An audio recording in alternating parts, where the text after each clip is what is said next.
Good morning, everybody. My name is Jose, and today I'd like to talk to you guys about being responsible with credit.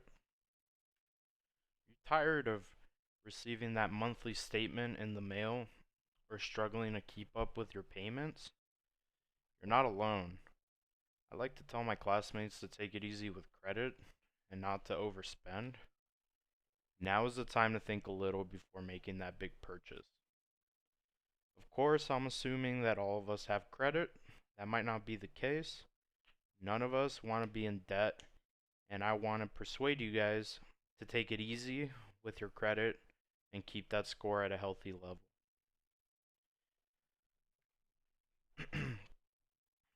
So, the first problem we encounter as college students is overspending.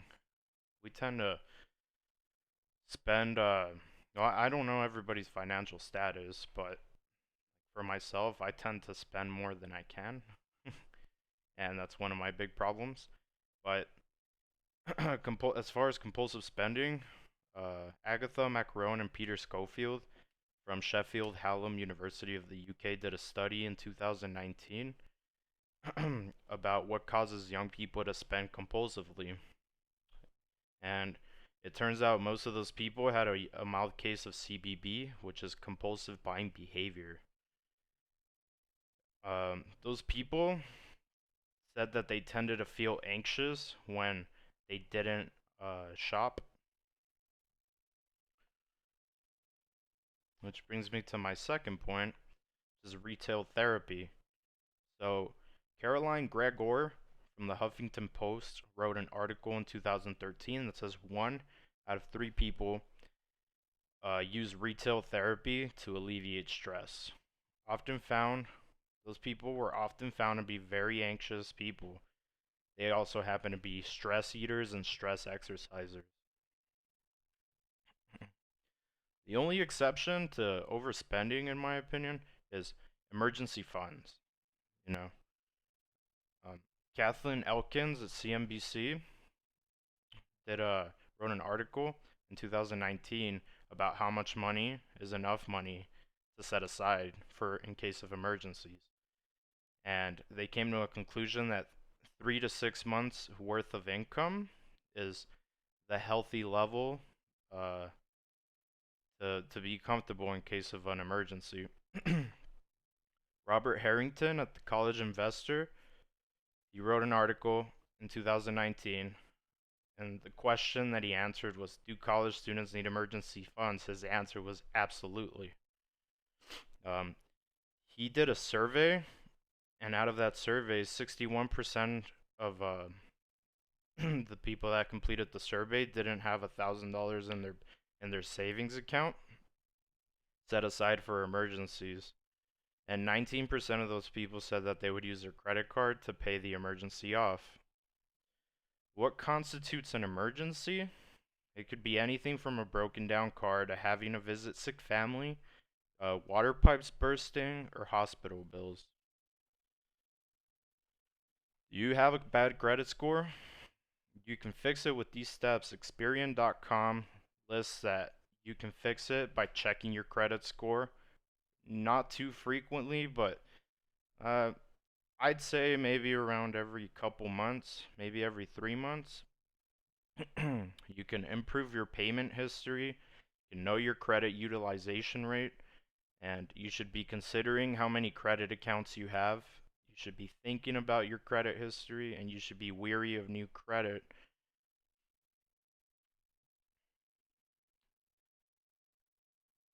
Downside of having bad credit, according to Megan DeMatteo at CNBC, she wrote an article which states that you're too big of a risk for mainstream lenders when asking for loans. You pay more for your loans when it comes to interest rates. Insurance premiums go up. You can miss out on career opportunities when they do background and credit checks. You'll have a harder time renting an apartment, again, when they do credit checks. And you'll have a tougher time with utilities, including the internet. Now, the internet, they tend to do a background check when when you are, well, renting the equipment, right? And You get denied for the best reward credit cards, such as like cashback. You get higher percentages the better the credit you have, the better the credit cards, right? And you delay building wealth. Now, high interest rates means less money in your bank accounts. Have no credit? This is how you can build some credit. You can pay your bills on time. Think about getting a credit card, but be responsible. Make on time payments on existing loans. And you can become an authorized user on your parents' credit card if you're under the age of 21. You need a credit card? Here's how you apply. Be at least 21 or 18 with parents' permission or proof of income. Have a social security number. You need to have a source of income, have a positive credit history, and then remember, you do not need a credit card to have established credit history. Going back to like if you pay your phone bill and you got that phone on credit, if you're paying it off on time, you are establishing credit history.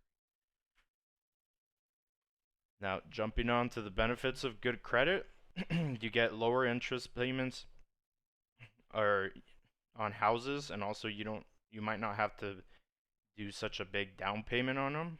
Lower interest on loans, lower interest on cars. Again, you might not have to have a huge down payment to get the best price when you're financing. Um, Lower interest payments or getting approved or pre-approved for furniture purchases, and career opportunities. Again, when they do background checks and the credit history to make sure that you're responsible. And in conclusion, I think that high schools need to have some sort of life skills class which teaches you all of this stuff. When I came out of high school, I had no idea what credit was. I had to do my own research because I had heard so much about it. Like, oh, you can buy all this stuff. You need it to get a house in your future. So when I turned 18, I moved up to Denver, Colorado. 3 months of working, I accumulated that proof of income, and I talked to my father and I told him, hey, I need a credit card. I need to establish credit. I need to get the credit history right. And so I went to Wells Fargo and got my first credit card there. I was approved and I've had it ever since. I I tend to think that I'm responsible with my credit cards, but sometimes it's a little tempting, uh, which is the problem, right? Like you want to purchase things, and so you just swipe of a card and it's done with. Again, none of us want to be in debt, and none of us want to see high interest rates anytime we want to purchase something on credit.